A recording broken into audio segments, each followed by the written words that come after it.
Welcome, everyone. Welcome to City Hall. We're here today to celebrate the third group of artists to be selected to be part of Boston Air. My name is Julie Burros, and I am the Chief of Arts and Culture for the City of Boston. Boston Air, A-I-R. This name is very significant. It not only stands for Artist in Residence, you knew that, it also has another more lofty meaning. It reflects our values, that we believe that artists can play a unique and valuable role in government, bring creative approaches to our work, breathe a breath of fresh air into city government, and also that working with artists should be as common as the air that we breathe. Yes, even in city government. That's the vision for Boston Air. I am so proud of the work that we've accomplished so far. In the first year, with 10 artists and 3 residencies rooted in city government, one with the police department, one with recovery and women's advancement, and one with DND, Department of Neighborhood Development, and Parks and Rec. In the second year, we scaled up and partnered with the Boston Centers for Youth and Family, BCYF, to really root this work in community and broaden our reach.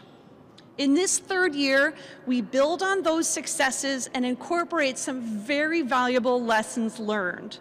Again, we'll partner with BCYF, and we'll go even deeper and frame the work in the Boston Resilience Plan, exploring racial equity and cultural equity. Before I invite Mayor Walsh up to make a few remarks, I'd like to screen for you a short video that begins to introduce you to our artists for this year. If you could cue the video.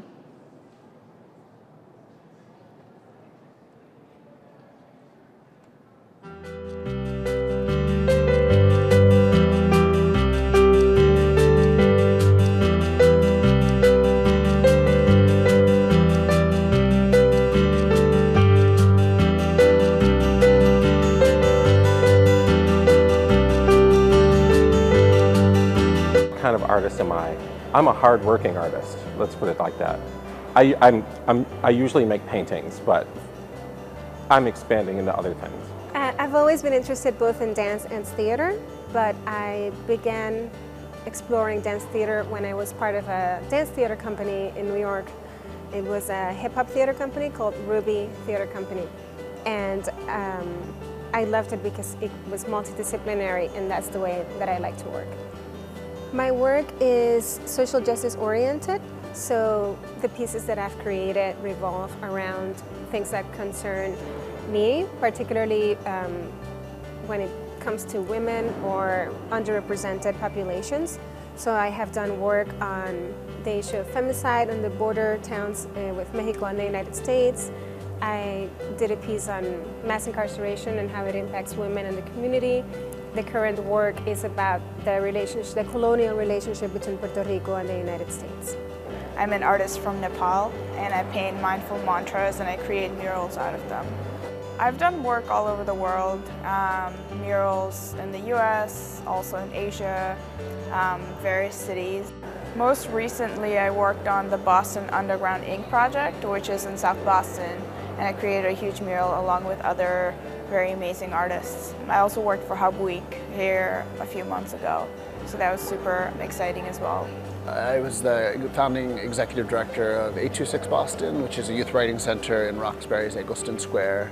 We worked with close to 20,000 Boston Public School students to help them kind of create their stories, raise their voices, share their stories, and we published a number of books. One of my favorites is called A Place for Me in the World, in which middle school students were interviewing people, everyone from Mayor Menino to the drummer for the Blue Oyster Cult to a bouncer to a heart surgeon, and then kind of reflecting on the work that they wanted to do, when they grew up.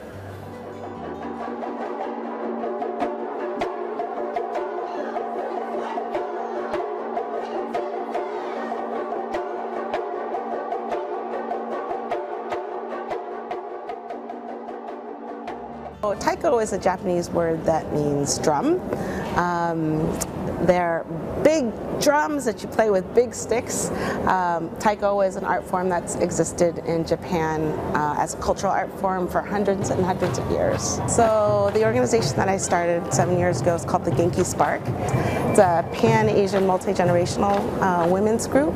So using our stories and the art form and the idea of building a collective or a sisterhood is a way to really empower us to be big in our lives. There's something really exciting about seeing Asian women, I think, who have been stereotyped as being quiet and passive and not really loud or being willing to cause waves, being on a big drum, you know, with 10 other Asian women and saying, you know, we're not going to be quiet. We're going to talk about our experiences. We're going to be unapologetic, and we're going to be big, and we're going to be loud. I hope to inspire other women of color to write, especially like urban youth, to express themselves, because I feel like sometimes youth of color feel like they don't have a voice, and I feel like writing is a great tool to help elevate their voices. So I hope to just inspire other people that are from my community to express themselves through writing, and knowing that there's no way that you can get away from writing. You have to write if you're working on a resume, or if you want to be an author, or, you know, sending emails or posting on social media. Like, writing is a great tool to use to express yourself, and it's so powerful, and it can get you into doors that may have, you know, you haven't been able to open with words, but you can do that on the paper or on the computer screen. I love that theater is collaborative. I love that theater is really designed for us to look at social contexts or social issues and kind of explore them. I love the fact that all the other mediums show up in theater. So music shows up in theater, dance shows up in theater. I love the fact that at its root, it's really about storytelling and people being able to share their story. I think when people are allowed to share their story, they feel like they're a part of the society that they're in. They see themselves because they're sharing their story. And we're also able to kind of build relationships with each other based on being able to hear and see ourselves in each other's stories. So thereby creating empathy and things of that nature that are really important for any society to have. But theater at its base starts with our ability to see ourselves. My hope is that bringing the tools, resources that I have, you know, as a poet, I can help amplify the voices of Boston residents, whether working with youth, teens, you know, elders. I think incredible things are possible when you know, when people raise their voices and share their stories. And you know, Boston is such a rich and diverse city. I'm excited to, you know, continue to hear and, you know, help to amplify these stories. Very proud to live in a city that has taken upon the theme of race and resilience to tackle those issues that we know are present in this city and all over the nation. But the fact that the city has decided to tackle it and bring in artists to help, you know, accomplish that vision makes me feel very hopeful.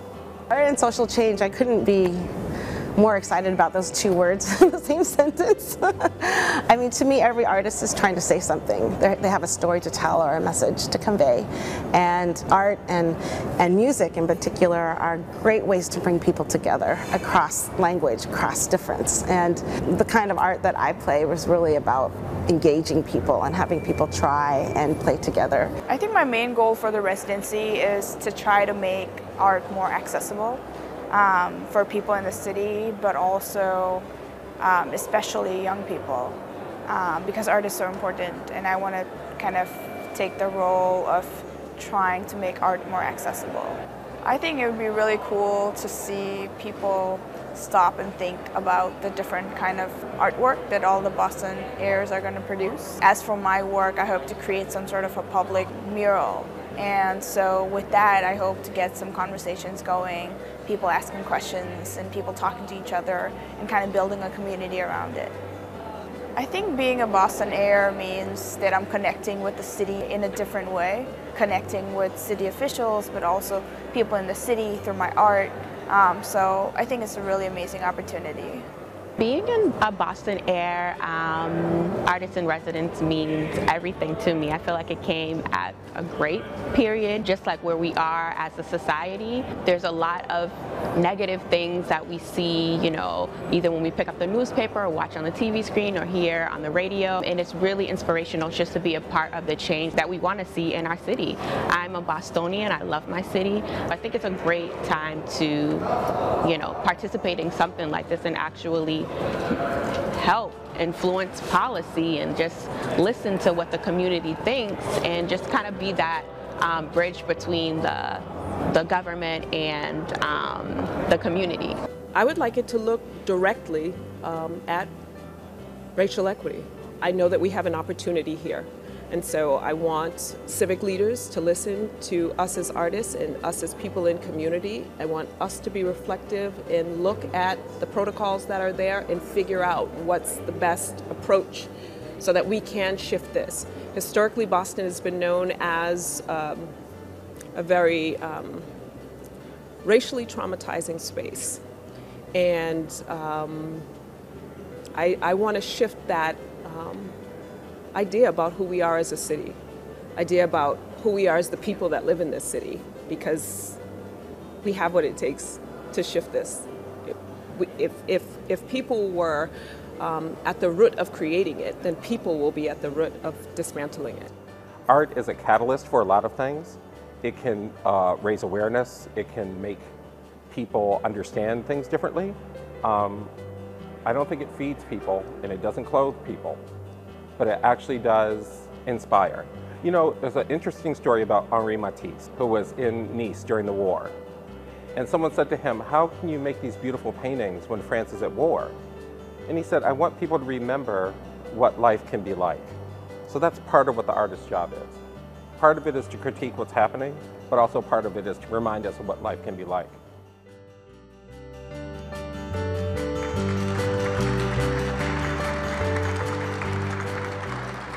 All right, so you got a little bit of an idea of who they are and what we're aiming to do. It is now my pleasure to introduce Mayor Walsh to the podium to make a few remarks. Mayor Walsh.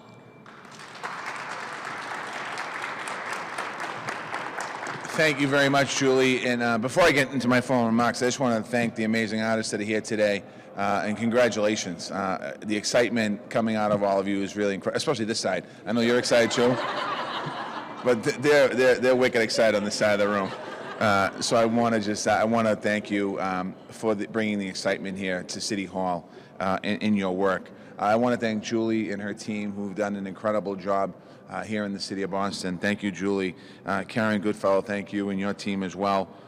Thank you to all the artists and the advocates that are here with us today here in City Hall, who enrich our life and our city every single day. As you heard the artists talk about their work, the message wasn't about their work, the message was about our city being inclusive and open and healing the past and moving forward and understanding. And I think that that's what's key about this program. It's the fact that there's so much can be said through art and so much can be said around the art, around arts, and I want to thank you for that.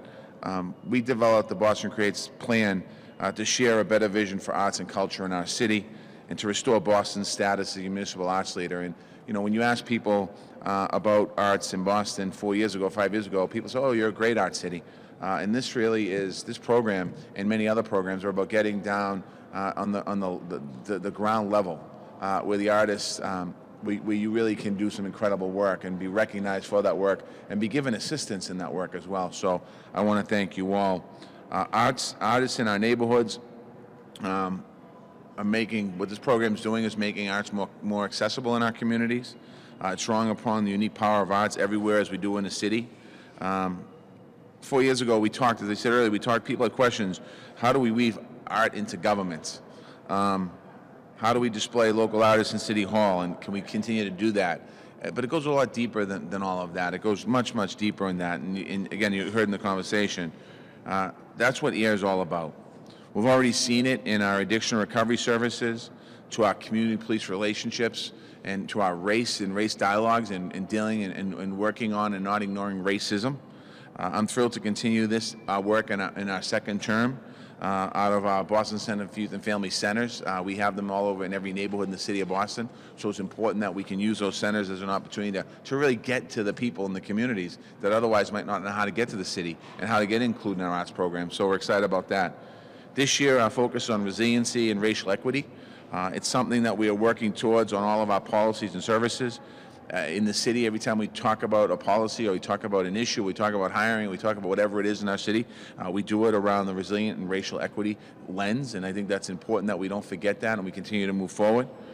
Everything we do should be helping those close to historic inequalities and working to make sure we close those different gaps and obstacles that people face. Art gives us the opportunity to go even further by using the imagination to empower and connect. Vice President Biden said at the inauguration last week, America is possibilities, Boston is possibilities. We're talking about what we're talking about, not necessarily because of what's happening in the world stage. We started this conversation before it seemed the national political scene kind of went upside down a little bit, for those of you that think they went upside down. But it really is something that we're moving forward on regardless of what's happening in Washington. We're taking our city, and I know that our city can be a model for the rest of the country. As a matter of fact, can be a model for the rest of the world. We don't know what the possibilities are until we can imagine it. That's what art does. It brings the possible to life, and it empowers things. So I'm pleased to welcome our new group of artists. We have artists, as you saw, from different cultural backgrounds, working at very high levels in several fields. Poetry, dance, theater, drumming, writing, portraits, even graffiti, the legal kind. So I want to thank you for, all right, the legal kind. We're not going to tell people what to do because that wouldn't work. We just give people access to people and places. We give you support, and we set you free to work in our different communities. We can't wait to see what you produce together, and I can't wait to be inspired. And I just want to thank all of you because as you look through everyone's conversation that you tackle and you touch every different person in our city potentially.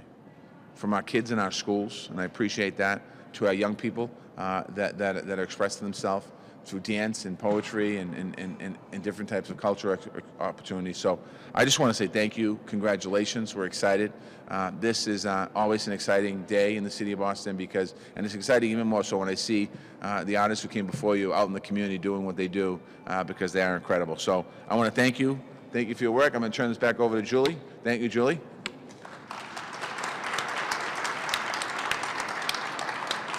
Thank you so much, Mayor Walsh. It's your leadership and support that really makes this work possible. Next, I'd like to invite my colleague Karen Goodfellow up, who will introduce you to the artists who are all here with us today.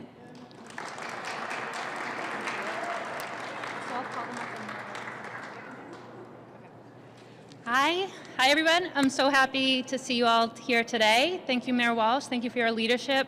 Thank you, Chief Burros. Thank you all. Thank you, Mike Sulpricio, for being here from BCYF, one of our partners, and I am pleased to introduce you to our artists. So first of all, I'd like to introduce you to Karen Young. Come up. And,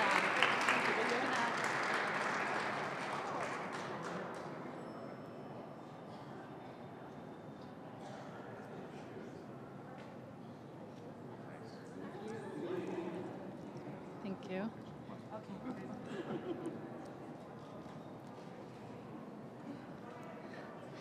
And now we have Nakia Hill.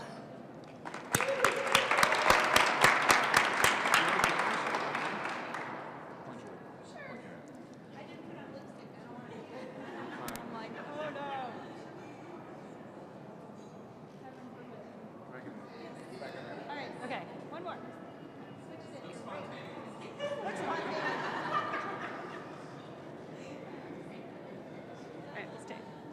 And Sneha, Imagine, Shrestha.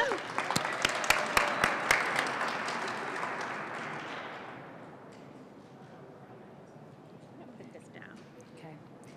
Farai Williams.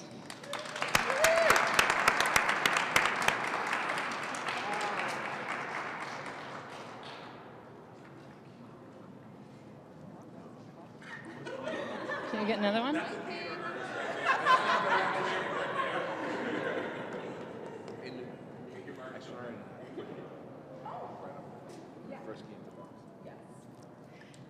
Daniel Brock Johnson.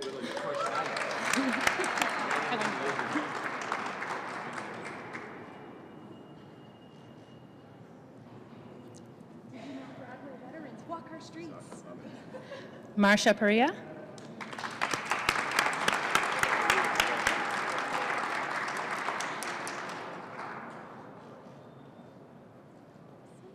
And lastly, I'm very pleased to introduce Steve Locke.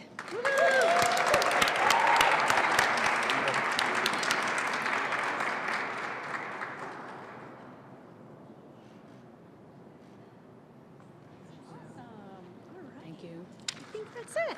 Yeah. All right. Thank you, everyone, so much for joining us today. We promise to keep you updated on our progress and share the work of the fantastic artists, and keep in touch with us. #BostonAir. Thanks so much.